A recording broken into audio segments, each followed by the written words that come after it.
Bueno, pues yo creo que son ya las 2:50. Creo que podemos empezar con esta mesa redonda titulada Infertilidad y reproducción asistida. Y bueno, vamos a tener a estas tres fantásticas ponentes. Recordad que tenemos unos 20 minutos por cada presentación y luego nos queda una media horita bueno, para preguntas, comentarios y debate.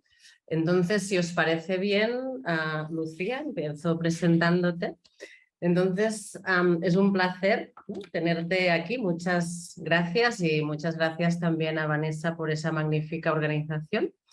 Entonces, Lucía Ariza es investigadora del Instituto de Investigaciones Gino Germaní de la Universidad de Buenos Aires y también del CONICET en Argentina. Y en sus investigaciones plantea cómo las dimensiones de género, parentesco, ética y persona se vinculan con la esfera científica y tecnológica de la salud. Y nos va a hablar hoy día de las narrativas de infertilidad, de las historias a las trayectorias. Así que muchas gracias y cuando quieras. Bueno, buenos días por acá. ¿Cómo están? Estoy muy contenta de poder participar de este panel. Quisiera tomar un segundo para agradecer a Vanessa por la invitación y a todas quienes estuvieron involucradas en la organización. La verdad es que es espectacular el programa que armaron. También les quería comentar que yo cambié el título de la presentación. Debe haber habido algún desajuste ahí en el cambio que no quedó plasmado en el programa. Así que si bien voy a hablar de infertilidad, le di otros sentidos y otros matices a mi presentación de hoy, así que bueno, ahora les voy a compartir una presentación que lleva el nuevo título. Por favor, confírmenme si la están viendo bien. Vale, perfecto. Sí, genial. Genial, bueno, gracias. Bueno, entonces el nuevo título es La infertilidad como categoría biosocial, complejidades conceptuales y desafíos políticos. Bueno, los objetivos de esta presentación son examinar críticamente desde una mirada de las ciencias sociales la categoría de infertilidad, pensando un poco también en analizar sus usos globales actuales en tanto concepto biosocial. Y por último me gustaría proponer algunos puntos problemáticos de la categoría de infertilidad que demandan su adecuada y más restringida relocalización en lo que me gusta llamar una nueva gobernabilidad reproductiva, siguiendo a Morgan y a Roberts. Bueno, como todas sabemos, el concepto de infertilidad puede ser caracterizado como una categoría biosocial. Desde el punto de vista médico, se define la infertilidad como la dificultad para lograr un embarazo luego de 12 meses o más de relaciones habituales sin protección. Esas son las definiciones provistas por organismos como la Organización Mundial de la Salud, el Center for Disease Control and Prevention, y otras instituciones. En este marco, la infertilidad queda definida como una enfermedad de carácter masculino, femenino o idiopática cuando no se conoce su razón. Sin embargo, las ciencias sociales y humanas han hecho mucho por ampliar esta definición médica de la infertilidad, mostrando cómo la infertilidad afecta a la vida concreta de las personas, cómo tiene aspectos que en términos generales llamamos sociales, pero más particularmente son emocionales, psicológicos, económicos, culturales, etc. Y creo que toda una misión y una definición de tareas al interior de las ciencias sociales se ha desarrollado a la par de los estudios sociales de la infertilidad y la reproducción asistida.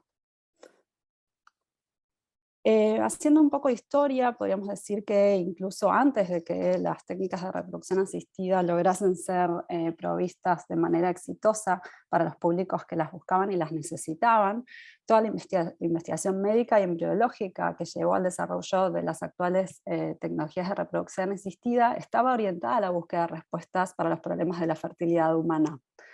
O sea que la infertilidad fue desde antes de la implementación de las TRA de manera comercial el marco conceptual y práctico natural para el desarrollo de la implementación de estas técnicas. El concepto de infertilidad y la necesidad de dar una respuesta biomédica a esta condición, convocaron y permitieron la articulación de una red heterogénea, es decir, de actores muy distintos, incluyendo la corporación médica, el sector de la investigación básica en embriología, los especialistas del derecho y la bioética, desde luego pacientes, y en muchos países occidentales materializaron en prácticas clínicas, demandas políticas y marcos éticos la respuesta biomédica a la infertilidad.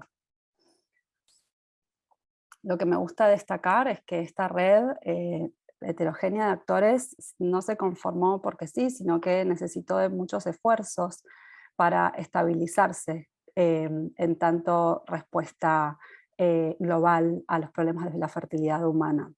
Y desde luego, esta red de actores no fue simplemente el resultado del avance de las técnicas, tampoco fue meramente el resultado de la necesidad o la demanda de los pacientes, sino que realmente hubo un trabajo de estabilización de una nueva gobernabilidad reproductiva global, que fue liderado por instituciones como la Organización Mundial de la Salud, la High Fertility and Embryology Authority, la SRM, la ESHRE, que produjeron los principales lineamientos técnicos y éticos para el avance y la promoción de las técnicas de reproducción asistida, y como decimos muchos otros actores en diferentes países. Sería imposible acá dar cuenta de la heterogeneidad de estas legislaciones y de estos actores, pero actores jurídicos, legislativos, políticos, del discurso bioético, como dijimos, pacientes y clínicas, etc. Sin embargo, a pesar de la estabilización de esta respuesta biomédica, ética, legal, política a la infertilidad, para muchas personas en el mundo occidental, como han mostrado muchos estudios de la sociología y la antropología de la salud, las técnicas de reproducción asistida no fueron algo automáticamente aceptable o algo que podían considerar naturalmente como una respuesta más a sus problemas de fertilidad. Incluso aunque muchas personas tenían problemas para concebir, para quedar embarazadas, estos estudios de la sociología y la antropología de la salud nos han mostrado que había sentimientos de estar realizando procesos artificiales, de ir en contra de los arreglos tradicionales del parentesco, de los temores de afectar la descendencia concebida por técnicas de reproducción, es decir, escenarios y arquetipos y estereotipos en torno a lo artificial, al juego indebido con la naturaleza, que bueno, tenían como su canalización muchas veces en figuras de las novelas como el Frankenstein de Mary Shelley, ¿no? Bueno, entonces frente a estas dudas de si las técnicas de reproducción asistida realmente podían ser una respuesta simbólica a los problemas de fertilidad, se articuló esta red de la que hablábamos. Por lo tanto, la categoría de infertilidad fue fundamental en la estabilización de una nueva gobernabilidad reproductiva biotecnológica. Y quedó definida como aquello que cuando sucede altera la vida de las personas, altera la posibilidad de tener salud, altera la posibilidad de una vida plena y saludable, y altera la idea de lo humano como tal, porque lo humano como tal fue asociado con el derecho a tener descendencia. El concepto de infertilidad anudó así un sinfín de estrategias y deseos personales, demandas políticas, intervenciones médicas, desarrollos de tecnología básica, formas de clínica, marcos bioéticos, representaciones sociales sobre la salud, la enfermedad, el sufrimiento, a través de los que se normalizó el recurso a las técnicas de reproducción asistida, pese a los muchos temores que diferentes públicos mostraban frente a su uso. Este régimen también estuvo influido por toda una retórica de la esperanza, de esta respuesta médica frente a los problemas de la reproducción humana. Y desde luego fue fundamentalmente promovido por la caracterización de la Organización Mundial de la Salud de la infertilidad como una enfermedad. Acá tenemos una cita del Dr. William Gibbons, que era director de la Asociación Americana de Reproducción Asistida en 2009, cuando la OMS declaró a la infertilidad como una enfermedad y dijo que we applaud the WHO for leading this important effort and for being so clear about the disease status of infertility. For too long, those suffering from infertility have had their conditions slighted or even ignored. Insurance companies don't pay to treat it, governments don't pay adequate resources to study it, and consequently, patients suffer.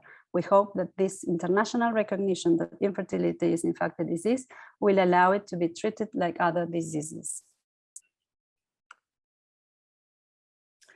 Bueno, como decíamos, este reconocimiento de la infertilidad en tanto enfermedad ayuda a muchas personas a realmente ver institucionalmente reconocida su experiencia y por lo tanto tener mayor legitimidad para buscar una respuesta.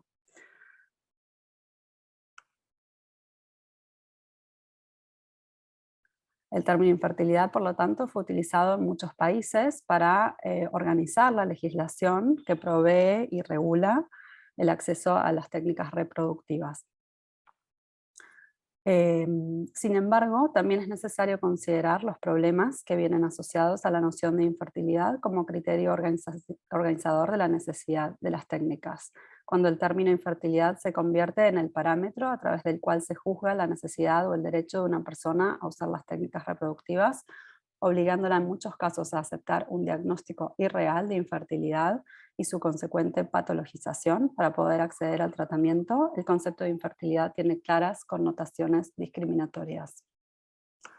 Acá tenemos algunos recortes de países europeos y de Estados Unidos, donde se muestran las dificultades de las personas gays, lesbianas, intersex, trans, no binarias para acceder a los tratamientos de fertilidad, o el cambio en la legislación en algunos países que ha sido muy reciente. Por lo tanto, podríamos decir que la infertilidad, desde otras miradas, resulta un concepto restrictivo para caracterizar un sinfín de situaciones en las cuales distintas personas, incluidas muchas mujeres, requerirán acceso a las técnicas sin tener ni desear un diagnóstico de infertilidad. En particular, las personas que se identifican como no binarias, queer, lesbianas, gays, transgénero, intersex, etc., no están comprendidas como sujeto privilegiado del término infertilidad y por lo tanto en muchos países no pueden acceder al tratamiento. La manera concreta en la cual el acceso al tratamiento de la infertilidad fue garantizado o no a diferentes públicos mostró también otros sesgos y privilegios implícitos en la categoría. Las personas sin pareja, indígenas, negras, pobres, migrantes con discapacidades tuvieron mucho menos acceso a las técnicas reproductivas de aquellas que no lo eran. Por lo tanto, más allá de que la infertilidad fue una solución para el reconocimiento de una cierta experiencia, en general una experiencia blanca, heterosexual, cisgénero, cisexual, de clases medias, también es un problema para muchas otras personas y públicos. A pesar de su aparente amplitud, el concepto de infertilidad resulta restrictivo e incluso ofensivo para una multiplicidad de identidades, orientaciones sexuales y vivencias de la sexualidad y la identidad de género que exceden el marco heterosexual presupuesto en el concepto de infertilidad. Inherente al concepto de infertilidad son las presunciones heterosexual, endosex y cisgénero concatenadas. El concepto de reproducción estratificada de Cullen de 1995 también llama la atención sobre las oportunidades desiguales de reproducirse que tienen personas pertenecientes a diferentes grupos sociales, así como la ansiedad demográfica imperante en muchos países occidentales desarrollados, junto con el concepto de reproducción estratificada, nos permiten observar de qué maneras la categoría de infertilidad opera en la práctica, reduciendo las chances reproductivas de grupos vulnerables, pobres, migrantes, sin pareja, indígenas, negras, con discapacidades, quienes ven restringido su acceso a las técnicas debido a no ser comprendidas como público predilecto de la categoría de infertilidad. Y para terminar, me gustaría decir que este concepto y su reconocimiento por parte de la OMS como una enfermedad permitieron la articulación de una serie heterogénea de actores que sedimentaron un régimen de gobernabilidad reproductiva biotecnológica donde las técnicas reproductivas fueron definidas primeramente como una solución para esa enfermedad. Como consecuencia de este proceso, en muchos países occidentales, con la notable excepción regional de América Latina, se reguló, a veces de manera restrictiva, el acceso a las técnicas reproductivas. Muchas de las principales restricciones de estas regulaciones surgieron, sin embargo, de la misma asociación de las técnicas reproductivas de manera excluyente con la infertilidad, Por ejemplo, al limitar la donación de gametos, que puede ser utilizada para la reproducción de lesbianas, la subrogación entre parejas no heterosexuales o la condición de heterosexualidad para acceder a cualquier tipo de técnica. Por lo tanto, la categoría de infertilidad es una categoría no solo biomédica, sino también política, que ha permitido el reconocimiento de la experiencia y la movilización política para la demanda de soluciones biomédicas, bioéticas y legales para aquellas mujeres que se reconocen bajo el espectro heteroendosis. Sin embargo, es un término inadecuado para el reconocimiento y la activación política de las personas no heterosexuales, trans e intersex. Al mismo tiempo, los sistemas, filtros y esquemas de admisión implícitos que operan en las clínicas de fertilidad y otros centros que proveen técnicas reproductivas suponen la exclusión de hecho de muchas personas, incluidas muchas mujeres, que si bien poseen un diagnóstico de infertilidad, no se conforman al sujeto privilegiado por el régimen de gobernabilidad imperante. La reproducción estratificada y la ansiedad demográfica implican en muchos países que las mujeres negras, migrantes, indígenas pobres, con discapacidades, etc., no pueden acceder a las técnicas reproductivas. Por lo tanto, sostengo que esta categoría debe ser adecuadamente criticada y contextualizada como una categoría que, si bien ha permitido el reconocimiento de una cierta experiencia, en general blanca, heteroendosis, capaz y de clase media, no recoge actualmente las demandas que posiciona un régimen de gobernabilidad reproductiva biotecnológica. Bueno, muchas gracias por escuchar y la seguimos luego. Muchas gracias, Lucía, por esta fantástica presentación y también por acogerte tan estrictamente al tiempo. Vamos a seguir entonces con la siguiente presentación con Ana Molas. Ana Molas es investigadora Juan de la Cierva en el grupo de investigación AFIN en la Universidad Autónoma de Barcelona y ha realizado un doctorado en antropología social en Monash University en Australia. Sus investigaciones se centran en las dinámicas globales de los mercados reproductivos y las movilidades de pacientes, profesionales y materiales biológicos. Y en esta presentación nos va a hablar de convertirse en donante el trabajo reproductivo de las donantes de óvulos en España. Así que, Ana, creo que vamos a ver tu presentación en vídeo y de todas formas, Ana está aquí, con lo cual va a poder contestar las preguntas que surjan o sus comentarios de esta presentación. Muchísimas gracias.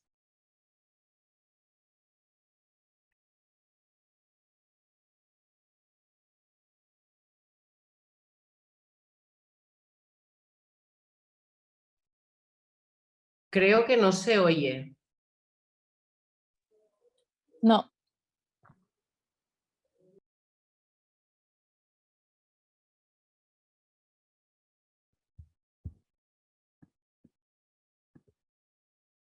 Buenos días a todo el mundo y gracias por venir a este panel. Me gustaría empezar agradeciendo a Vane por la organización de esta conferencia y por el esfuerzo de juntarnos a todas las personas que estamos aquí hoy.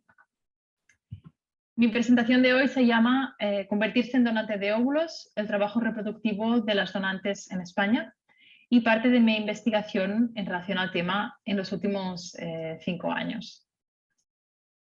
Empezaré dando un poco de contexto. España tiene la industria de la fertilidad más destacada de Europa y recibe pacientes de todo el mundo. Para que os hagáis una idea, en 2019 España recibió más de 18.000 pacientes extranjeros, de los cuales más de la mitad venían para acceder a tratamientos de fecundación in vitro con óvulos donados. La creciente demanda de los tratamientos de fertilidad y en particular de la donación de óvulos se debe al retraso generalizado de la maternidad en la mayoría de países europeos, lo que convierte a la donación de óvulos en la última oportunidad para muchas personas de quedarse embarazadas después de los 40 años. Como puede verse en este gráfico, de hecho, la mayoría de los tratamientos de fecundación in vitro que utilizan óvulos donados en España están dirigidos efectivamente a mujeres mayores de 40 años. La razón por la que España se ha convertido en el destino preferido de los viajes transfronterizos de fertilidad tiene que ver con la diversidad de tratamientos disponibles, las condiciones flexibles de uso y también, sobre todo, a la gran cantidad de donantes de óvulos de la que se dispone. Efectivamente, España tiene muchas donantes de óvulos y en concreto en 2019 hubo más de 14.000 extracciones de óvulos en cuerpos de mujeres. ¿Y por qué hay más donantes de óvulos en España que en otros países? Bueno, pues se han identificado diferentes motivos, ¿no? Uno sería claramente el tema de la compensación económica que se recibe por la donación, que ronda los 1.000 euros. Y bueno, y hasta hace poco era superior a un salario mínimo para un trabajo completo. Y también al anonimato de la donación, que se considera también un incentivo, tanto para donar como para recibir, ¿no? Hay un acuerdo general en la literatura antropológica y sociológica de que la donación de óvulos es un tipo de trabajo reproductivo. Esas discusiones se han focalizado en aspectos como el enorme beneficio que las donaciones de óvulos generan en las clínicas de fertilidad. También se ha fijado en la estructura, el origen y la historia específica de este tipo de trabajo, algo que se ha hecho particularmente muy precisamente por Melinda Cooper y Catherine Walby a través de su concepto de trabajo clínico. Y también se ha considerado trabajo reproductivo en el sentido de que muchas mujeres lo realizan debido a sus contextos socioeconómicos precarios, ¿no? En este sentido mencionábamos antes el tema de la compensación económica. Sin embargo, en este artículo argumento de que las formas materiales e inmateriales de este trabajo en concreto, ¿no? Lo que conformaría el trabajo de la donación, han sido menos estudiadas. En la misma dirección que Verena Namberger, coincido de que el cuerpo reproductivo en el estudio de la bioeconomía es un tema poco iluminado, por no decir totalmente ausente. En este artículo me focalizaré en las formas materiales e inmateriales de este trabajo específico, que voy a entender como a la vez un trabajo íntimo y un trabajo clínico, como propone Andrea Whittaker en el estudio de la subrogación y la donación de óvulos.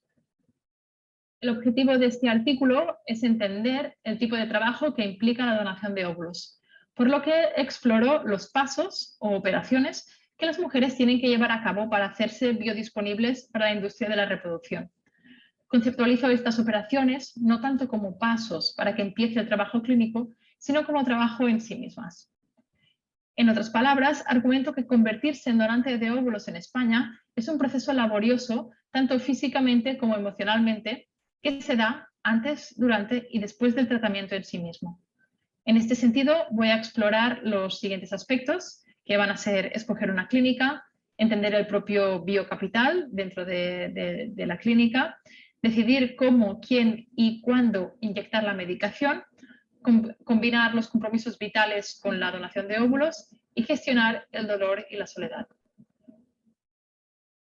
Una de las primeras operaciones que tienen que hacer las personas que quieren donar óvulos es la de escoger una clínica para llevar a cabo el proceso. En ese sentido, fue interesante ver que la percepción de que algunas clínicas no actuaban éticamente y sobremedicaban a los donantes era compartida por la mayoría de las participantes de mi investigación y era la razón por la cual muchas de estas personas tomaban varias precauciones y tiempo para seleccionar una clínica que ellas percibieran como segura. En este sentido, conocer personalmente a alguien que ha tenido una buena experiencia en una clínica era un aspecto decisivo.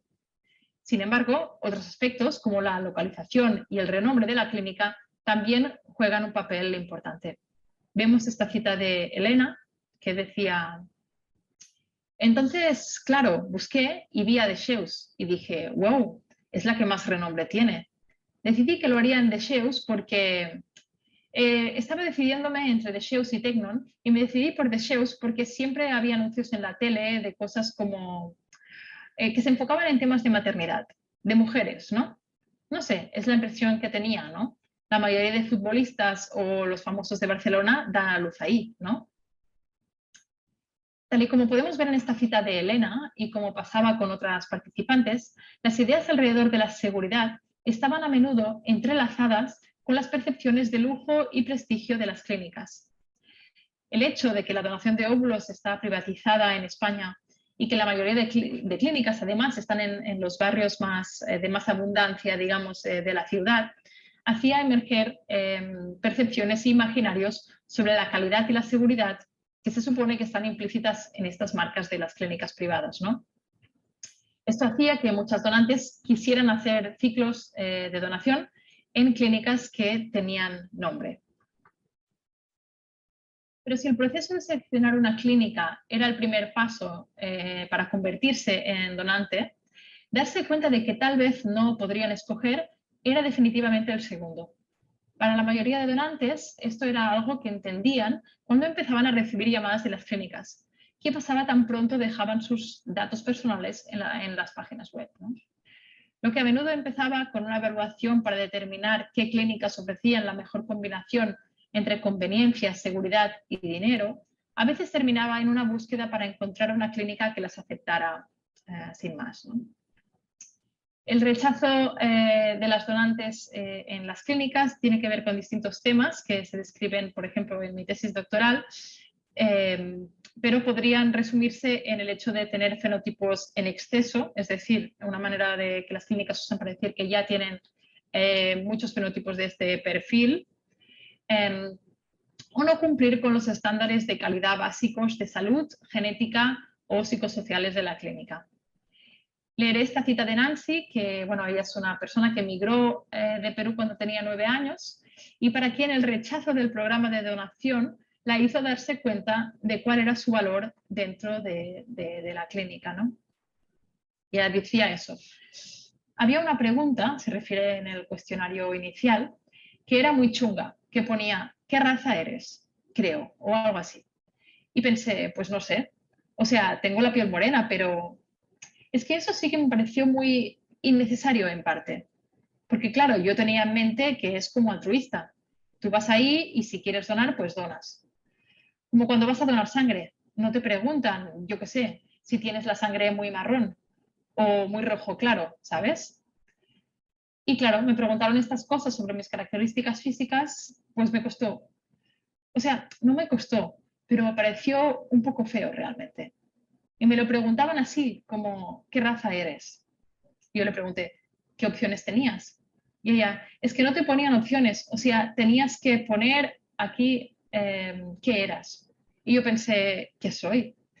Y claro, se lo pregunté y me dijo, no, esto ya lo ponemos nosotras. Supongo que me habría visto y pondría ella algo. Los criterios de selección de las clínicas de fertilidad hicieron emerger o hacían emerger una serie de temas que previamente no eran percibidos como un problema para algunas de las participantes, ¿no? Y que es por eso que argumento que constituyen una ruta para pensar en sus cuerpos y su salud de una nueva manera, en términos de biocapital, deseabilidad y potencialidades reproductivas. Al responder las preguntas del personal y al someterse a los múltiples cribados requeridos, las donantes de óvulos o las personas que intentan serlo empiezan a descifrar el biocapital que poseen en la clínica. En el caso de Nancy, el criterio de selección de las clínicas de fertilidad implicó una nueva lectura de ella misma como ser racial. Una tercera operación que las aspirantes a donantes de óvulos van a tener que llevar a cabo es organizar quién, cuándo y dónde inyectar la medicación. Esto no siempre era obvio, ya que muchas de ellas necesitaban ayuda de otras personas que les ponían las inyecciones y además muchas de ellas tenían también horarios apretados sin demasiados huecos. Por esta razón, una buena organización era algo muy importante para que el ciclo funcionara bien, ¿no? Sin embargo, a veces pasaban cosas inesperadas que complicaban esta organización frágil de las cosas y las exponían a situaciones de vulnerabilidad. Vemos esta situación de vulnerabilidad en la historia de Mika, que ahora vamos a ver, que tuvo que terminar medicándose, o sea, inyectándose medicación en una estación de tren. Ella vivía en un pueblo a 27 kilómetros de la clínica donde donaba, por lo que ella tenía que coger un tren, un ferrocarril y un autobús y caminar cuesta arriba durante 10 minutos en un desplazamiento que en el mejor de los casos le llevaba 1 hora y 15 minutos. Después de la consulta en la clínica tenía que ir a su centro de estudios, por lo que tenía que hacer otra hora de transporte público. Después, a las 9 de la noche era el momento de volver a casa, que le volvería a traer 1 hora de tren. Este ritual se repetía cada vez que tenía que ir a la clínica para hacerse exámenes, ecografías o llevarse medicación a casa. Hacia el final del proceso, sin embargo, algo disrumpió este ritmo. y lo contó así. Un día el tren se retrasó cuando volví a casa. Había ido a la clínica, tenía todas las agujas conmigo y tenía que preparar todo el espectáculo, refiriéndose a la preparación de las inyecciones. Entonces bajé a la estación de San Adrià porque tenía que ponérmele a las 10. Tenía que ser muy puntual y no me podía pinchar. Iba a pincharme y en el último momento tenía que pincharme aquí y señalar al costado de la barriga y en el último momento la mano se paraba.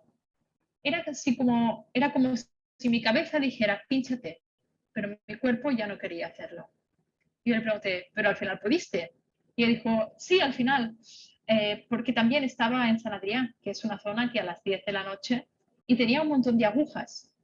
Y había un grupo de tíos allí y empecé a llorar. Porque claro, con todo esto estaba muy hormonal.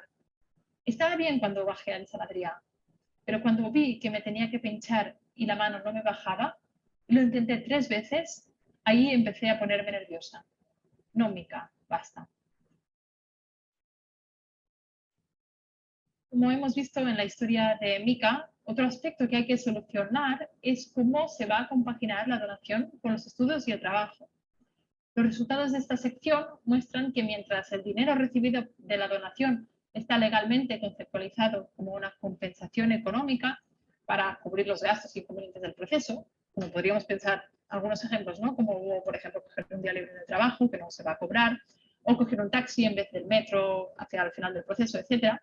Este no era el uso que le daban muchas de las donantes, ¿no? La mayoría de mis participantes, en vez de usarlo para tener procesos más sencillos, aprietan sus horarios al máximo para adaptarse al proceso sin interrumpir su vida laboral y evitando cualquier gasto extra durante el proceso. Muchas donantes trabajaban el día después o incluso el mismo día de la extracción, a pesar de las recomendaciones de la clínica, ¿no? Y muchas de ellas tampoco informaban a sus trabajos sobre la donación. Vamos a esta cita de Merche, que ya contaba esto. Me recomendaron no ir a trabajar ese día, pero recién había encontrado ese trabajo. Fue empezar el proceso y conseguir el trabajo. Pensé, qué suerte tengo, ¿no? Y aún más en una tienda. Y precisamente programaron la extracción para un sábado por la mañana. Y pensé, ¿cómo voy a decirles, después de una semana trabajando allí, que no voy a ir un sábado por la tarde porque tengo la relación, ¿no? Así que Merche trabajó esa misma tarde después de la extracción en la tienda de zapatos, donde había conseguido el empleo que tanto había buscado. Y bueno, por suerte ella pudo estar sentada la mayor parte del tiempo, lo que facilitó la gestión del dolor y de hecho ella pudo terminar su turno. Sin embargo, este no era el caso de otras participantes. Finalmente, y con esto ya voy acabando, creo que es muy importante también considerar la gestión de la soledad y el dolor como parte del trabajo de la donación. Tal y como pude observar en las narrativas de las clínicas, que he explorado desde diferentes prismas, por un lado a través de las webs de donación de óvulos y también de las observaciones, por ejemplo, de la primera entrevista informativa con las donantes, ¿no? Muy a menudo la donación de óvulos se comenta o se describe como un proceso que implica molestias mínimas y, de hecho, como un proceso que es casi natural, ¿no? Una frase que se repite mucho es la de que las inconveniencias que puede causar el proceso de donación es como tener dolor menstrual, pero ligeramente más fuerte. En mis observaciones, y particularmente hablando con donantes, este no era el caso para muchas de ellas, y los efectos de la donación no podían compararse con nada que hubieran vivido antes. Y no necesariamente porque en todos los casos el dolor fuera excepcional, sino porque era algo que no se parecía a, como decíamos, a una regla, por ejemplo, ¿no? También considero la gestión de la soledad, como decía, como parte de este trabajo de la donación. Y en este sentido, bueno, decir que del mismo modo que muchas donantes trabajaban el mismo día de la extracción, como hemos visto, muchas llegaban y se iban de la clínica después de la extracción solas. Me sorprendió, de hecho, ver durante mi trabajo de campo que a pesar de que el personal de la clínica subrayaba la importancia de que las donantes fueran acompañadas el día de la extracción, en mis observaciones, solo una de las 4 que pude observar en extracciones vino a la clínica con alguien. Las demás llegaron y se fueron solas. En mis entrevistas esto también se repetía y era habitual que algunas donantes fueran solas el día de la extracción. Bueno, pues para concluir, he hablado de las distintas operaciones requeridas para que las personas que quieren donar óvulos se hagan biodisponibles, afirmando que cada una de ellas configura el trabajo de la donación. Primero, he examinado el proceso de escoger una clínica para hacer el ciclo de extracción, donde he argumentado que para los donantes el renombre de las clínicas privadas de fertilidad es importante, ya que lo relacionan con estándares de seguridad. Sin embargo, también he observado que si escoger una clínica es el primer paso para los donantes y que de hecho les ayuda a sentir agencia y control, darse cuenta de que tal vez no puedan escoger es el segundo paso. Esta parte del proceso, los donantes empiezan a entender los requerimientos de las clínicas y por lo tanto su biocapital en la industria de la fertilidad. Un tercer aspecto analizado han sido las gestiones que los donantes tienen que llevar a cabo para seguir con el proceso de la donación. En esta sección me he centrado en las gestiones para automedicarse, ¿no? Autoinyectarse la medicación, así como gestionar y compaginarlo con el trabajo y los estudios, donde he mostrado las dificultades que a menudo se encuentran para automedicarse y para poder atender también a otros compromisos de sus vidas, ¿no? En este sentido, he subrayado que en muchos casos los donantes intentan compaginar trabajo y estudios con los ciclos de donación, de modo que lo segundo, ¿no? los ciclos, no afecten de ningún modo a sus compromisos laborales o de estudios. He argumentado también que mientras la compensación económica está legalmente conceptualizada como una manera de compensar posibles pérdidas de salario o para tener un proceso simplemente más cómodo, no es así como la usan una gran parte de los donantes, que mayoritariamente intentan acabar el proceso con toda la cantidad de la compensación como pago adicional, ¿no? Finalmente me he centrado en el dolor y las molestias que padecen los donantes durante el proceso y cómo, contrariamente al discurso de las clínicas de fertilidad que lo describen como algo similar a tener la menstruación, las donantes tienen que sobrellevar una cantidad significativa de esfuerzos físicos y emocionales antes, durante y después de la extracción. Y esto sería todo. Muchas gracias por venir. Muchas gracias, Ana, por esta presentación tan interesante y bueno, que emerge, ¿no? Todas estas escenas que no se ven, ¿no? Finalmente, la última ponente es Susana Naranjo. Si quieres prender la cámara, Susana. Gracias. ¿Qué tal? ¿Cómo estás? Ella nos va a hablar, nos va a dar su testimonio sobre su propia historia reproductiva, que conlleva varias fases, ¿no? Desde ser donante de óvulos, ser diagnosticada con endometriosis y más recientemente haber realizado un proceso de reproducción asistida con inseminación artificial. Así que muchísimas gracias, Susana, por querer mostrar, ¿no? Toda tu propia historia en este congreso. Así que cuando quieras. Muchas gracias. Hola, buenas tardes. Primero dar las gracias a la organización, ¿no? por todo el trabajo que se ha hecho para poder hacer este congreso y también a Ana por pensar en mí para participar de él. Bueno, mi historia comienza cuando tenía 18 años. Pedí información y pedí una cita en una clínica privada de bastante renombre de Barcelona para, bueno, pues para participar de ser donante de óvulos, cosa que quería hacer porque en mi familia pues hay problemas de infertilidad y pensé pues que era una buena manera de ayudar en cierto modo, ¿no? A familias pues que no pueden tener de manera natural pues hijos, ¿no? En esta clínica me hicieron un cuestionario, no sé si serían 20 minutos, media hora contestando preguntas Y después de eso pues me fui. Me llamaron al cabo de unas semanas y me dijeron que habían tenido que rechazarme por mis antecedentes familiares de salud mental, porque una tía mía tiene pues unos problemas de salud mental y como esa persona los tiene, pues yo ya no era óptima para poder hacer el proceso de donación. Claro, yo me quedé un poco parada porque no es como mi madre o no sé, no, mi padre, que podría ser de una manera como más directa la influencia, ¿no?, que podría tener eso en mí, sino que era pues mi tía. Entonces me quedé bastante sorprendida y bueno, me afectó mucho a nivel emocional porque pensé, ostras, pues no vale nada, no, o sea, no valgo ni como para ser donante, ¿no? Que es una cosa que te dicen, sí, ven, dona, que necesitamos gente, ¿no? Y la verdad es que fue como pasar una especie de duelo en cierto modo, porque yo tenía muchas ganas de hacer ese proceso.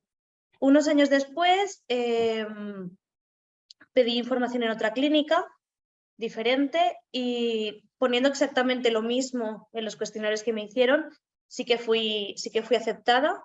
Al principio no sabían muy bien si me podían aceptar o no por la altura, porque mido 1,50 y ellos consideraban que no podían haber donantes de menos de 1,55 m, que también yo pensé, ostras, no hay mujeres bajitas, ¿no?, o de pequeña estatura que puedan necesitar de una donación de óvulos, pero bueno, finalmente me dijeron que sí y fui, hice el proceso, ¿no? O sea, yo estaba como muy contenta por hacer el proceso y la verdad es que después de eso pues yo me encontraba bien. De la clínica me llamaron unos meses después para preguntarme cómo estaba, o sea, me sentí como bastante acompañada todo el rato.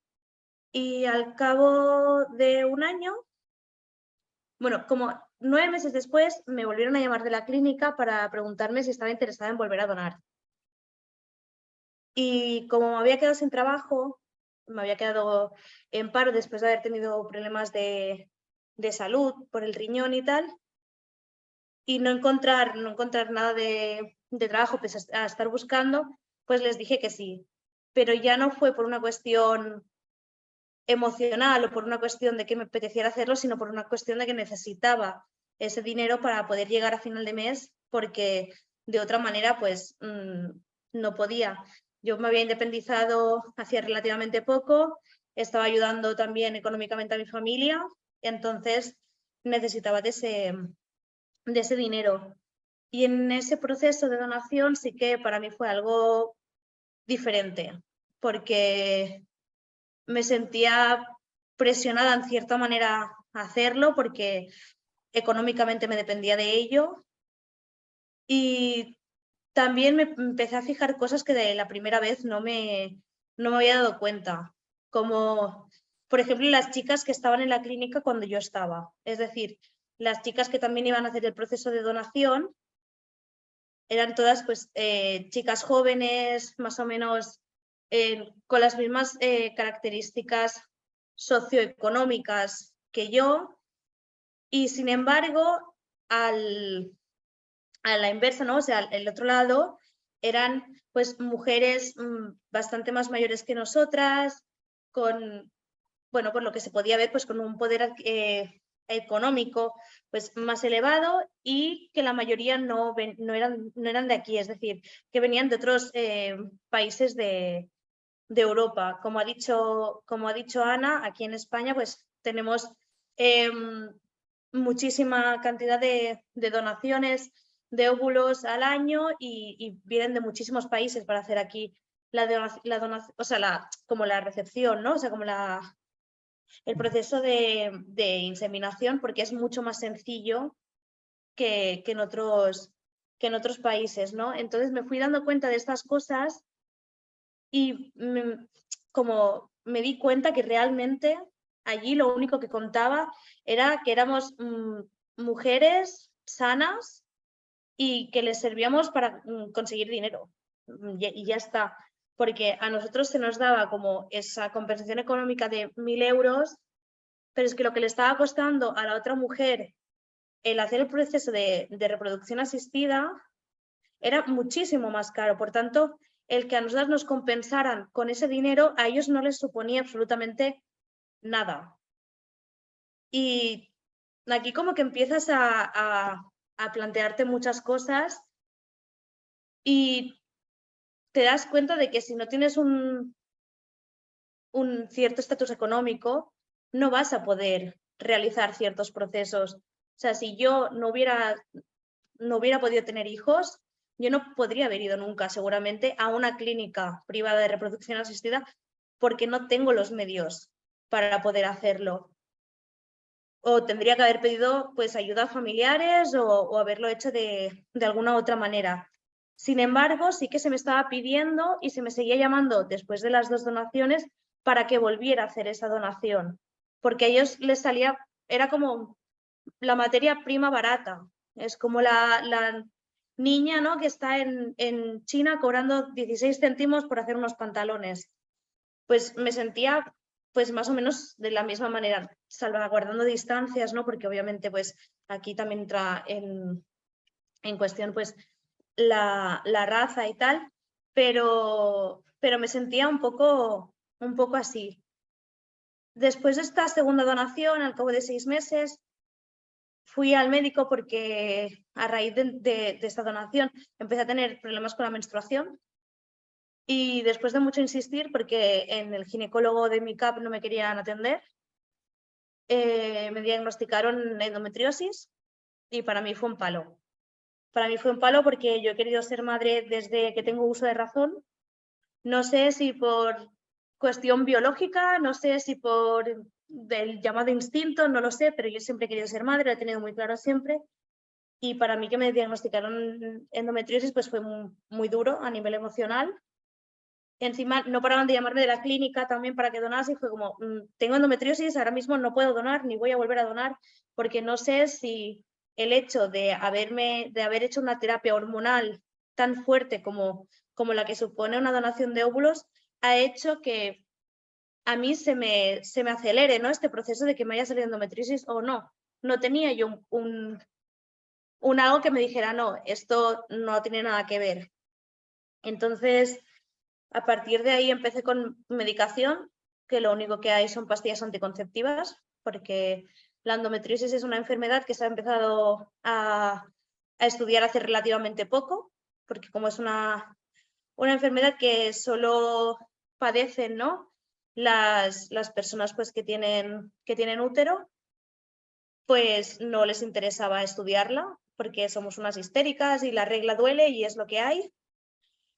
Y solo habían pues pastillas anticonceptivas. Llevo desde el 2019 en tratamiento con pastillas que pues me han dejado bastante mal a nivel emocional, porque las terapias hormonales, uno de los efectos secundarios que tienen es pues procesos de depresión y ansiedad. También las subidas y bajadas de peso son pues terapias que hacen pues que muchas mujeres retengan líquidos, que se hinchen. Entonces ya también comienzas como con el rechazo a tu cuerpo, luego los problemas de salud mental, como que se junta todo. Aparte de que a mí las pastillas me las daban, o sea, me las tomaba cada día sin descansos, por lo cual tampoco tenía la regla. Entonces, bueno, no es es un proceso que hace que tú como persona dejes de hacer ciertos procesos biológicos o naturales, como es tener la menstruación. Y eso pues el cuerpo lo nota y tienes descompensaciones a otros niveles. Me han cambiado las pastillas, no sé si desde el 2019, no sé si 5 o 6 veces, porque no me funcionaban, me daban vómitos, luego hemorragias, bueno, pues un montón de cosas. Y finalmente, en junio del 2021, o sea, del año pasado, conocí a la que es mi actual pareja y yo le dije que yo quería tener hijos. Y ella me dijo que, bueno, que preguntase, que por preguntar en la Seguridad Social que no perdía nada, que si eran 2 años de lista de espera para poder hacer la inseminación, pues que me fuese apuntando ya si quería ser madre, lo tenía tan claro. Me apunté en julio, me hicieron pruebas, me hicieron analíticas de sangre, me hicieron ecografías y tal, y fui al Hospital de Sant Pau en noviembre, que tuve la primera visita, y la verdad es que el trato fue maravilloso, o sea, me sentí muy bien, a diferencia de las clínicas privadas, que eres como un número. Allí sí que me sentí como una persona, como una pues mujer que quería pues ser madre, ¿no? Y el trato era muy diferente. Me hicieron varias pruebas porque al tener la endometriosis pues querían mirar si realmente podía tener hijos o si había un problema de infertilidad, que por suerte pues no lo había. Y en febrero hice la inseminación. En mi caso fue muy rápido, no sé si por el tema de la endometriosis o porque ellos lo consideraron, pero en mi caso la verdad es que tuve muchísima suerte y el proceso fue muy rápido y me quedé embarazada la primera. Ahora estoy a 3 semanas de parir, estoy ya en la recta final, pero sé de mucha gente que lleva 2, 3 y 4 años apuntadas en las listas de espera de la Seguridad Social para poder ser mamás. Personas que ya por tener 36 años, por ejemplo, les dicen no te apuntes porque es que no va a dar tiempo a que te llamemos porque eres muy mayor, entonces pues no te vamos a poder atender porque cuando se cumpla la lista de espera ya no entrarás dentro de los parámetros que nosotros tenemos marcados para poder hacer una inseminación. En cambio, como ha dicho Ana, en las privadas son mujeres de entre 36 y, bueno, de a partir de 36, 39 años, quienes van a hacer estos procesos de reproducción asistida. Es como la diferencia esta, ¿no? De si quieres ser madre a partir de los 35, 36, ya te tienes que ir a una clínica privada porque en la pública por tiempos ya no te van a coger. Entonces, yo, claro, he hecho como el ciclo completo, ¿no? También me he ido encontrando con diferentes personas que han hecho estos procesos, ¿no? Tengo una amiga pues que al final lo consiguió hacer por una privada porque ella también pues tenía una edad que por la pública ya no entraba y lo habían intentado muchas veces. Y pues escuchas las vivencias de la gente y entonces pues creas, ¿no? También un argumentario propio y por eso quería como exponerlo hoy, porque creo que es importante que se nos escuche a las donantes también de cuál es el proceso, de cuáles son pues las maneras de que nos tratan en las clínicas, que al final pues somos un mero número dentro de sus cuentas. Y como resumen, pues decir eso, ¿no? Que si no tienes un sistema, o sea, si no tienes un nivel socioeconómico elevado o mucho apoyo familiar, económicamente hablando, pues no vas a poder nunca llegar a hacer un proceso de reproducción asistida en una clínica privada porque es muy costoso. Sin embargo, para ser donante simplemente tienes que tener pues ovarios y óvulos que ellos consideren que les pueden servir, porque como también han explicado, depende de qué raza seas, ¿no? Por ejemplo, pues no te cogen, o si mides X o si pesas más de tanto, pues son filtros que ellos ponen y ya no te cogen por el hecho de que no entran dentro de sus cánones de físicos y mentales de personas que luego van a recibir esos óvulos. Y pues hasta aquí. Bueno, muchísimas gracias por tu testimonio y bueno, muchas felicidades bueno, por este embarazo y estas 3 semanas que falta para ese momento tan especial. Si queréis, Ana y Lucía, podemos prender las cámaras y vamos a abrir también el turno de preguntas. Vale, creo que tenemos una mano levantada del Josep Carmona.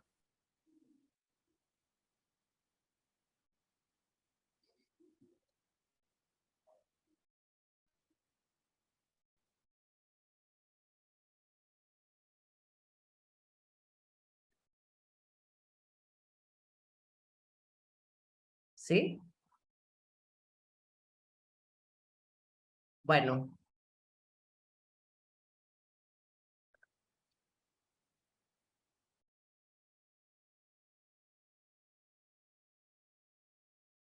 ¿Sí? ¿Puedes hablar? ¿Sí? Bueno, mientras arreglamos, a mí me gustaría volveros a agradecer a las tres, ¿no? Esta mesa como tan interesante sobre todo de visibilizar esas cosas que bueno, ¿no? Que no se acaban de visibilizar, ¿no? Desde Lucía cuestionar la propia categoría de infertilidad, ¿no? Que como la damos por hecha, a Ana demostrarnos todo este proceso que normalmente no se ve y muchas veces ni se es consciente de que esto se hace. Y Susana, por tu experiencia y como tú has dicho, ¿no? Bueno, que has pasado por todos los momentos, ¿no? Entonces, a mí, Susana, me gustaría preguntarte un poco desde tu experiencia, ¿qué hubieras necesitado en el momento de la donación para que lo vivieras y tu experiencia fuera otra? A ver, si bien es cierto que en la clínica que yo fui había un equipo profesional de psicólogas, ¿no? O sea, tú podías pedir cita con esas psicólogas e ir a explicar pues un poco cómo estabas, ¿no? Durante el proceso y tal. La verdad es que no es un espacio que te genere como esa confianza para ir a hablar, ¿no? No es como pues ir a una terapeuta que tú eliges y tú vas y le explicas pues cada semana o cada mes tus procesos anímicos, sino que es parte de la clínica y al final lo que quieren esas personas es que tú estés bien para poder acabar el proceso.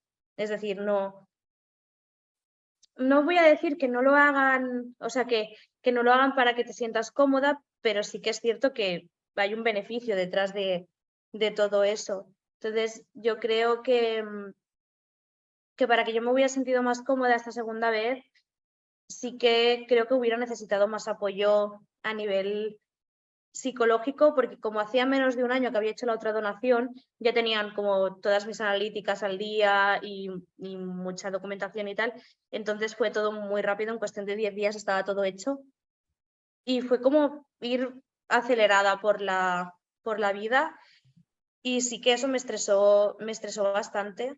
Y después también me volvieron a llamar de la clínica para preguntarme si quería volver a donar o para preguntarme cómo estaba, y cuando les dije lo de la endometriosis sí que me ofrecieron como poder ir a la clínica a hacerme pruebas o lo que necesitase y tal, pero claro, yo estaba tan colapsada que pues no les pedí ayuda y tal, pero creo que sí que se tendrían que haber hecho responsables o haberme dicho, oye, ven, vamos a hacer estas pruebas para investigar si ha podido ser resultado de esto. Quizás ahí me hubieran demostrado que yo no solo era un número, sino que realmente les importaba mi salud y no fue el caso. Entonces, quizás esa parte más humana he echado en falta en este proceso. Sí, sí, muchas gracias. Y Ana, tú que has estado bueno, más en contacto, ¿no? Con todas estas experiencias, ¿falta esta parte humana con las donantes en las clínicas de reproducción asistida? Sí, yo diría que sí, y sobre todo en algunos momentos. O sea, hay una atención muy personalizada durante el proceso y también en el proceso de selección, pero es verdad que en el después muchas clínicas hacen una llamada rutinaria para saber o para preguntar cómo está, que es verdad que muchas veces también es una manera de invitar a la persona a volver a donar, es decir, tiene como un poco la doble función, ¿no? Pero hay muchas historias que yo me he encontrado de personas que han tenido complicaciones después, incluso algunas serias, y que se han sentido que la clínica no las respaldaba, ¿no? Que la respuesta era, bueno, ve a urgencias a ver qué tienes, ¿no? Pero que no había un interés. Bueno, en el caso de Susana, ¿no? Dices que ellos te ofrecieron a venir y eso ya me parece mucho, porque en muchas historias esto no, ni siquiera estaba, ¿no? Es decir, sí, en este sentido sobre todo, diría. Muchas gracias. No sé si tenemos, yo sé que Julia quiere hacer una pregunta, pero creo que está conectándose. Y Lucía, un poco siguiendo con esta línea, porque ahora justo estaba pensando en precisamente la categoría de infertilidad con el hecho de humanizar o no humanizar, ¿no? O sea, ¿crees que tiene alguna vinculación el hecho de tratarlo, ¿no? Como una enfermedad, como algo clínico, ¿no? Algo a solucionar desde una perspectiva clínica con experiencias de menos, bueno, sí, de deshumanización, ¿no? Como de un tratamiento muy biomédico que también muchas receptoras habitualmente mencionan, ¿no? ¿Crees que podría tener alguna relación?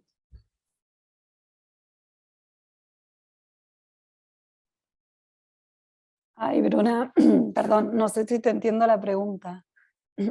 Bueno, esta categoría de infertilidad, ¿no? De pensar la infertilidad en sí mismo como un problema biomédico que tiene una solución clínica y que pasas por un proceso, ¿no? Como muy bueno, de paciente, ¿no? Incluso la categoría de paciente vinculada con la infertilidad como algo a solucionar del propio cuerpo, algo que no funciona, si podría estar relacionada, ¿no? con esta deshumanización que ahora estaba explicando Susana, también Ana, en las donantes, pero que también en las receptoras, bueno, o personas en general, ¿no? Que pasan por esos tratamientos, muchas veces marcan, ¿no? Como experiencia, quizás, no sé, ahora, como para ver un poco tu perspectiva en esta situación.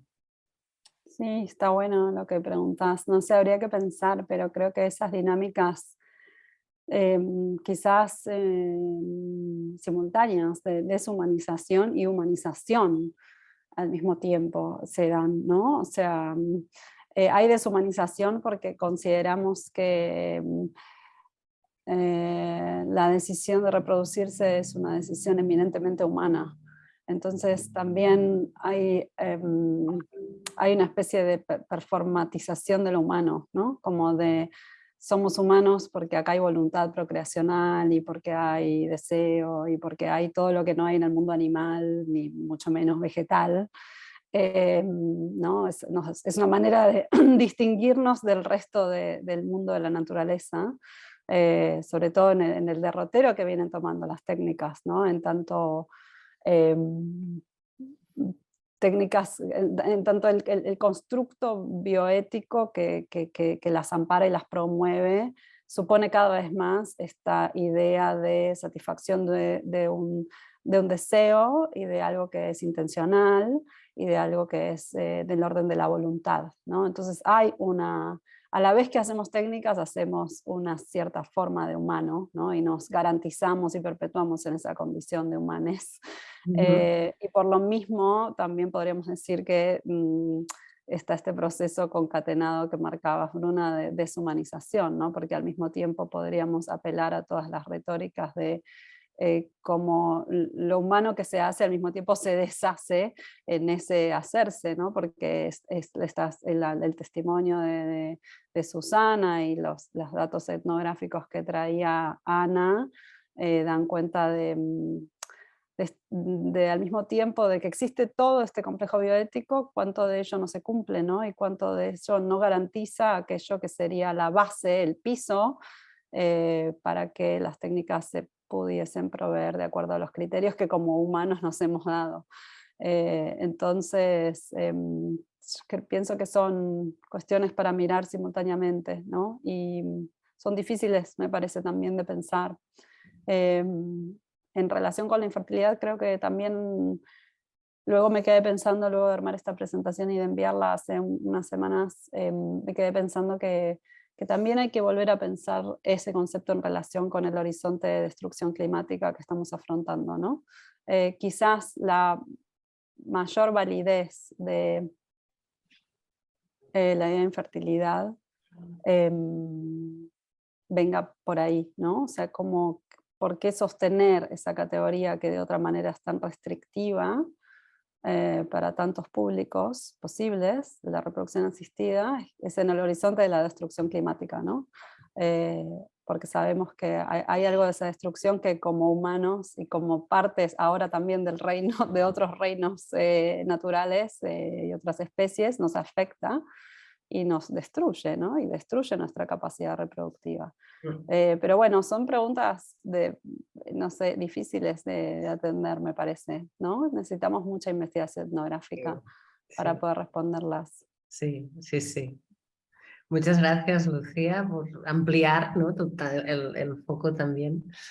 Tenemos una pregunta en el chat, ¿no? Es a Mariana que felicita también, dice excelente mesa.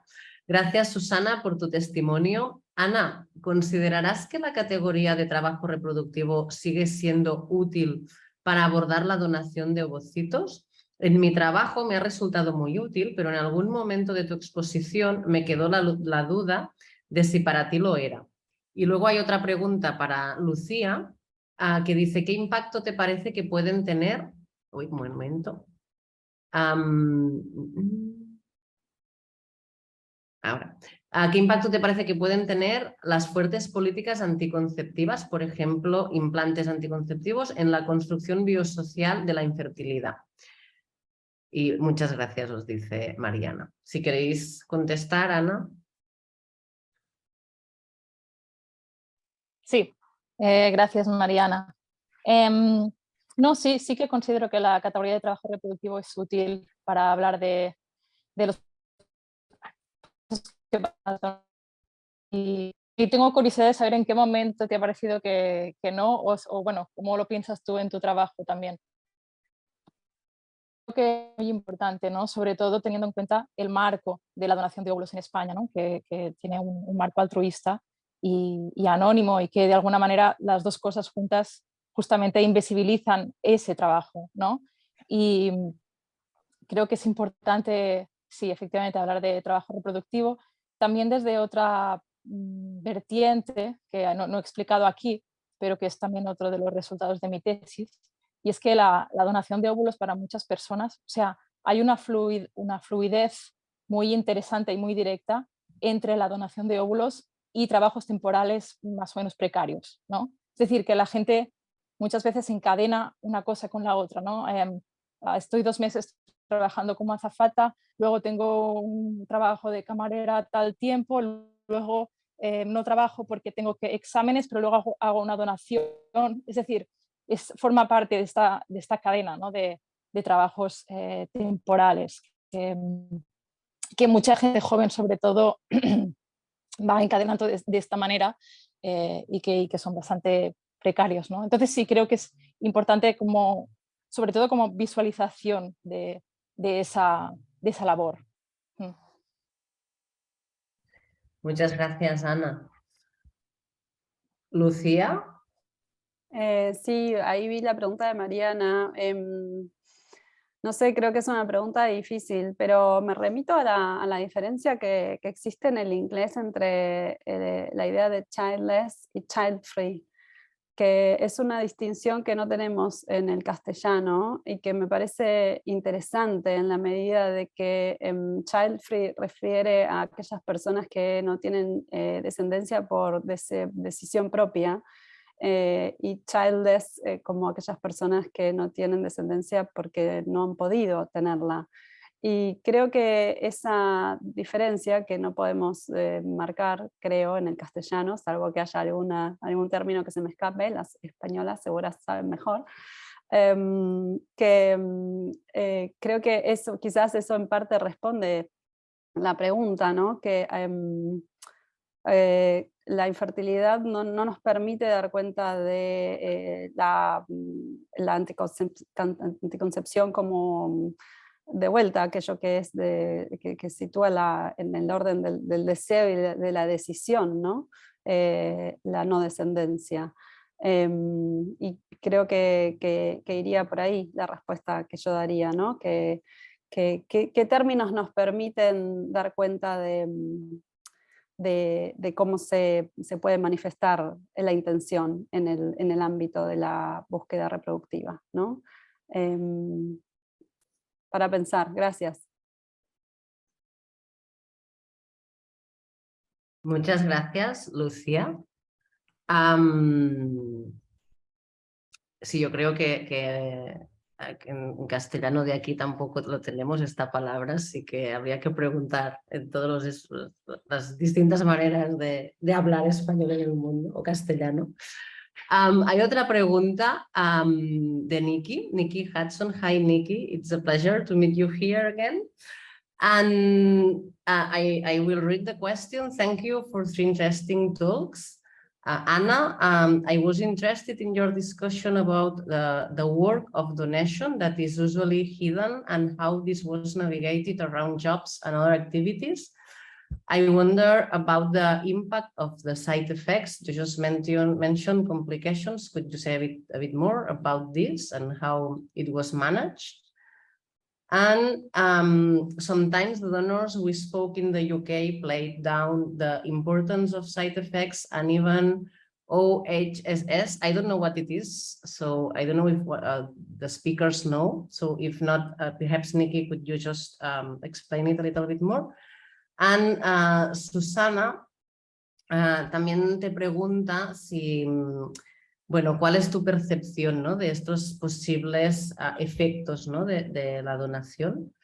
Entonces, quizá Ana, si puedes empezar y recuperar un poco la pregunta que hizo Nikki en la ponencia de Andrea Whitaker sobre también la movilización, ¿no?, de las donantes y si es, bueno, si es posible que compartir esta experiencia y canalizarla, ¿no?, a través de una reivindicación.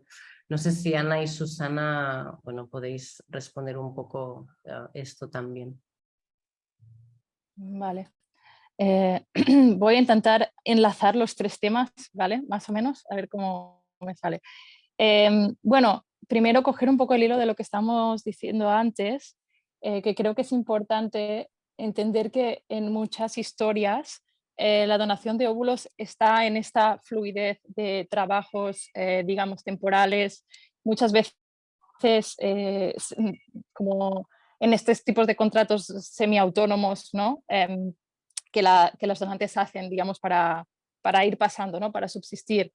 Y en ese sentido, se diría, o sea, hay una clara relación entre la decisión de donar y el mercado laboral, ¿no? Eso no necesariamente quiere decir que la donación sea percibida por un trabajo por todas las personas, pero sí que hay una relación muy, muy estrecha, ¿no? Por ejemplo, muchas donantes donaban porque estaban buscando un trabajo, como en el caso de Merche, que había una viñeta que puse, estaban buscando un trabajo y durante el tiempo de no encontrarlo, hacían esta donación para poder seguir con esa búsqueda, ¿no?, sin estar tan agobiadas. Otras personas sí que lo conceptualizaban como un trabajo incluso elegido, de mira, yo podría trabajar esta Semana Santa cada día en este restaurante, pero es que hago esto y en mucho menos tiempo tengo mucho más dinero, ¿no? O incluso, aquí también había una relación muy interesante, algunas personas que estaban estudiando y que iban a hacer prácticas no remuneradas, lo hacían para poder coger esas oportunidades, ¿no? Es decir, para tener ese tiempo de poder ir a clase y trabajar de manera no remunerada en unas prácticas, ¿no?, poder coger esa oportunidad que iba a facilitar tener un trabajo en el futuro. O sea, en muchas historias, el mercado laboral difícil, ¿no?, para las personas jóvenes está relacionado con la historia de donación, ¿no? Y había una pregunta sobre riesgos y sobre temporalidades, que yo creo que puedo contestar un poco junta. Claro, sobre el tema de la no politización de las donantes, ¿no? Creo que es como muy importante entender, o sea, pensar que la donación no es un trabajo que una persona puede hacer durante mucho tiempo. Es decir, está limitado en un momento concreto de la vida. A veces hay más de una donación. En cualquier caso, el máximo de edad para donar son 35 y muchas clínicas cortan ese número a 29, ¿no? Y de hecho, los datos nos dicen que la mayoría de las donaciones pasan entre los 18 y los 24 años. Y como decíamos, en esta fluidez entre trabajos, donación, etcétera, por lo que la donación normalmente no constituye una identidad para esa persona, es decir, no la va a definir. El hecho de haber hecho una donación que en el mejor de los casos habrá tardado un mes, a lo mejor un poco más en hacerla, ¿no? Y hay otro aspecto que también se puede mencionar, que justamente, bueno, el anonimato, por ejemplo, pero no solo, ¿no? También prácticas más concretas de las clínicas hacen que muchas donantes no conozcan a otros donantes o que conozcan a una o dos a las personas que lo habían contado a ellas mismas, ¿no? Y esa desarticulación que está facilitada por el anonimato también es lo que está dificultando esa posible unión, que tampoco sabemos bien si realmente se forjaría, ¿no? Justamente porque muchos donantes no consideran que esa donación sea su trabajo, entonces no las está identificando, ¿no? Y no sé si quería decir algo más. Bueno, sí, y por último, perdón, otra nota que me había apuntado, el tema del secreto, ¿no? Que hay muchas personas que hacen esto en secreto, por ejemplo, de familia, y en el círculo social pocas personas lo saben, porque sí que reciben en algunos casos algo de estigmatización, ¿no? Corren muchas personas, dicen cosas tipo, bueno, estás haciendo esto por dinero, no está bien, estás vendiendo tu cuerpo. Esos discursos muchas donantes lo reciben, y para evitar eso, pues deciden a veces no compartirlo, ¿no? Con familiares, etcétera. Y ya termino, sobre los riesgos, bueno, yo creo que aquí es otro capítulo distinto sobre por qué las donantes perciben en algunos casos no muchos riesgos, ¿no? Y yo creo que tiene que ver mucho con prácticas de información de la clínica, en las que se informa de los riesgos que pueden pasar como inmediatamente y igualmente normalmente no con mucho detalle, y también en una situación en la que todo, como creo que Susana ha hablado un poco de esto, todo va bastante rápido. De hecho, va todo lo rápido que es posible. Es decir, en la primera consulta, si se puede, ya se va a hacer un test de sangre, ya se va a hacer un test para que esa persona vuelva otra vez a la clínica, ¿no? Para hacer el siguiente paso. Es decir, hay no mucho espacio para pensar, y la información en algunos casos también es escasa, ¿no? Ya está, con eso ya cierro. Bueno, muchas gracias, Ana. Sí, Nikki Hudson estaba hablando del síndrome de la hiperestimulación ovárica. Susana, de todo lo que se ha dicho, que hago un poco de resumen, porque también Ana estaba respondiendo a la pregunta que dejó Julia Colavolpe en el chat, que ella planteaba un poco las similitudes en sus trabajos que está haciendo sobre aborto, y de que también hay todos estos procesos de ir sola, ¿no? Y un poco lo que Julia enfocaba era si quien dona, si suele hablar, ¿no? con su entorno, y en el caso de que no, bueno, ¿quién apoya, ¿no? en este proceso de donación? Y luego, bueno, también se estaba hablando, ¿no? de esta navegación entre cómo se incluye, ¿no? la donación en la vida cotidiana de estudios, trabajos, ¿no? en tu experiencia. Y bueno, estas tres cositas, ¿no? Susana, si quieres un poco compartir tu perspectiva. Cuando se estaba hablando de, ¿cómo se dice?, de lo que puede pasar después de una donación, ¿no? Que a veces no son efectos que sean inmediatos. O sea, tú cuando estás haciendo el tratamiento hormonal, vas notando los cambios que va sufriendo tu cuerpo en esos 10-15 días que te estás hormonando, ¿no? Entonces te ves pues más hinchada o te notas X, ¿no? Pero después de ahí pueden haber muchas otras cosas que ya no relacionas directamente con la donación.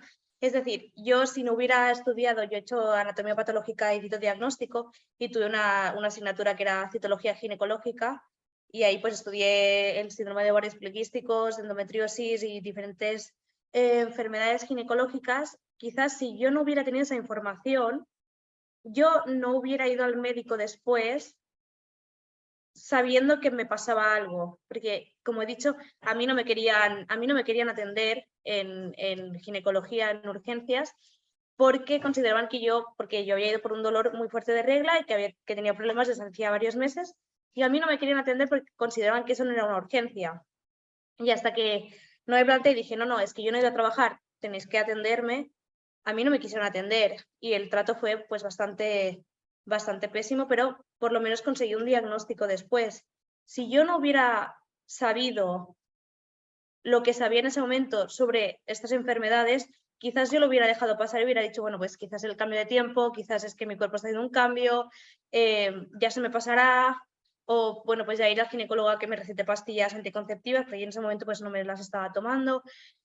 Entonces, como la desinformación de todo lo que puede suceder después hace que mucha gente no relacione una cosa con la otra. Y creo que sería muy importante también dar esta información, porque son procesos hormonales, son cambios en el cuerpo de una persona y no todos esos cambios son rápidos o se ven pues a simple vista, ¿no? Y con respecto a lo de Julia, yo se lo dije a una parte de las amistades sí, a otra no, a una parte de la familia sí, a otra no. Mi abuela, por ejemplo, pues la segunda vez que lo hice me dijo que no lo hiciera, básicamente por mi salud. Mi padre, por ejemplo, me parece que no lo sabe. Luego, bueno, mi familia pues hay gente que sí, hay gente que no, por lo que hablábamos del estigma, ¿no? De ¿cómo vas a hacer eso? Es que es vender tu cuerpo, es que estás dando una parte de ti.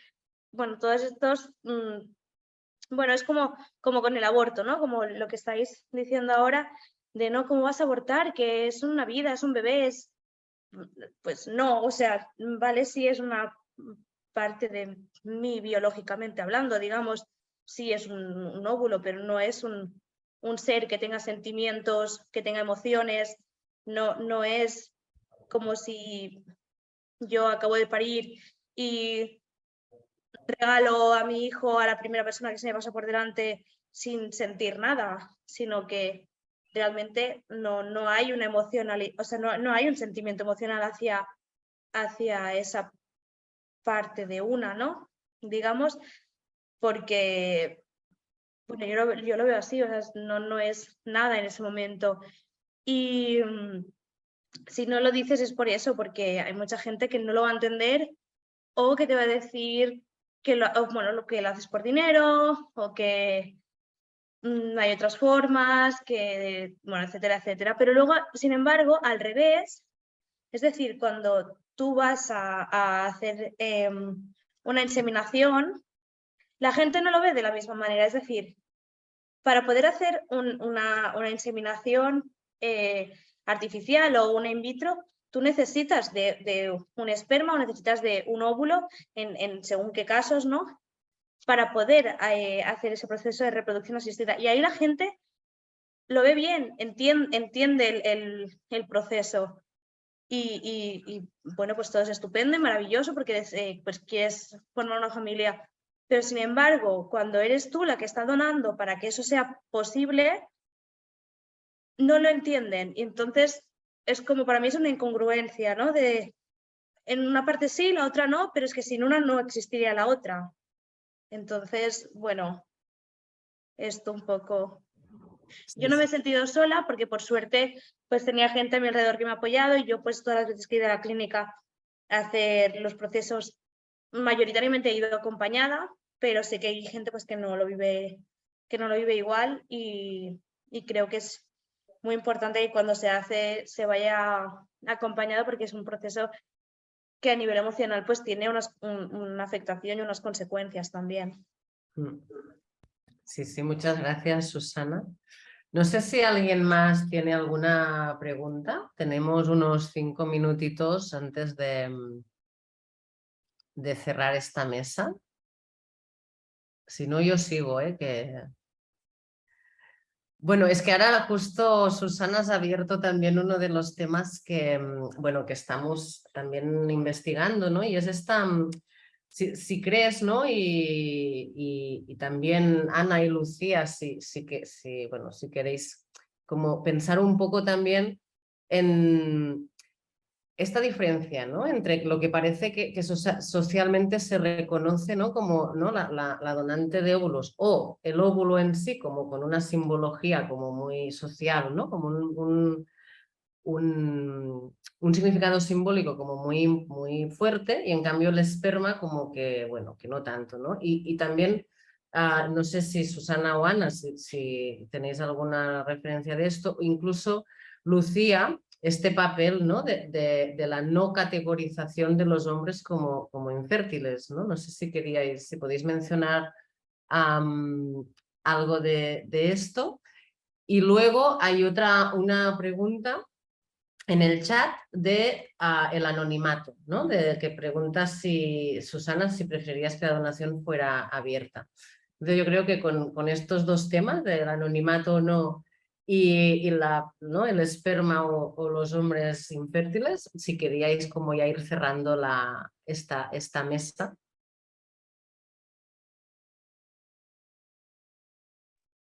Bueno, si queréis empiezo yo.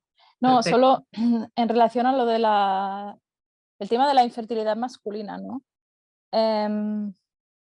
Bueno, es que también es un hecho que con las técnicas actuales de reproducción asistida, la infertilidad masculina es más fácilmente tratable, ¿no? A través de, por ejemplo, ICSI, aunque tú tengas una baja densidad de espermatozoides, se puede seleccionar uno solo y inyectarlo en el óvulo, y hay más posibilidades de que esa persona pueda reproducirse con sus células reproductivas, ¿no? Pero bueno, no sé si tu pregunta iba en esa dirección, o a lo mejor, Susana, como usuaria, ¿quieres añadir algo más? En relación, ¿qué me sabía? Perdón, en relación al anonimato, ¿no? Sí, Bueno, a lo mejor del Susana, anonimato. sí. A ver, con referencia al anonimato, de lo que si se refiere como al yo como donante o al yo como receptora. Es decir, o sea, yo como, bueno, es que en los dos casos yo creo que la respuesta para mí sería la misma, tanto de donante como de receptora. A mí el anonimato es una cosa que me parece muy importante, al menos para mí personalmente, porque yo lo he hecho de manera totalmente voluntaria y siendo consciente, ¿no? de que ese óvulo pues podría ir a pues cualquier parte, digamos, y yo no me gustaría que en algún momento alguien me contactara en plan, bueno, pues somos las personas que han recibido tu óvulo y esta personita, ¿no? Esta persona es parte de eso, porque yo creo que, o sea, a nivel emocional yo creo que no podría asumirlo, porque quieras, o sea, yo tal y como soy, pues acabaría intentando crear un vínculo con esa persona y pues no quiero, porque como he dicho antes, ¿no? O sea, el que yo haya donado un óvulo no significa que yo haya puesto unos sentimientos o una emoción hacia ese óvulo. Por tanto, pues no quiero conocer lo que ha salido de ahí, porque no lo creo necesario para mi día a día. Y como receptora, lo mismo. Como receptora, mi hija, ¿no? Pues en este caso es una niña, bueno, hasta que decida si quiere ser niña o no. Yo lo he tenido con mi pareja, somos dos mujeres, va a tener dos mamás y no va a haber un padre. Es decir, la gente cuando me pregunta ¿quién es el padre o cómo lo habéis hecho y tal? Es como, no hay padres. Pues yo fui al médico, me tomé en una camilla y jeringuilla y para casa. O sea, ya está. Y suena muy frío decirlo quizá o cuando lo explico, pero es que no hay nada más. Es pues un tubo con esperma y ya está. Yo no quiero que de repente apareciese una persona y me dijera, no, es que soy el donante y quiero conocer a la niña. Pues no. O sea, creo que el anonimato para mí es muy importante en este caso, porque también te permite, ¿no? Separar lo que es tu vida personal con la donación, digamos, y por otro lado, la recepción de tu día a día y tu construcción de una familia, pues en mi caso, pues no heteronormativa, ¿no? Entonces yo no lo haría, o sea, yo no hubiera donado óvulos si hubiera sido de manera abierta y sabiendo quién es la receptora, y en el caso contrario tampoco. Muchas gracias. Lucía, ¿quieres añadir algo? No. Me quedo pensando muchas cosas, pero ahora mismo creo que estoy bien. Gracias. Ok, perfecto. Bueno, pues a 1 minuto de la hora establecida, bueno, no, ahora ya no, en punto, cerramos esta mesa redonda. Os agradezco muchísimo a las tres esta conversación. Han salido temas bueno, muy interesantes y sobre todo gracias a las tres por hacer visible, ¿no?, muchos aspectos de todos estos procesos reproductivos y que normalmente no están tan accesibles y tan visibles.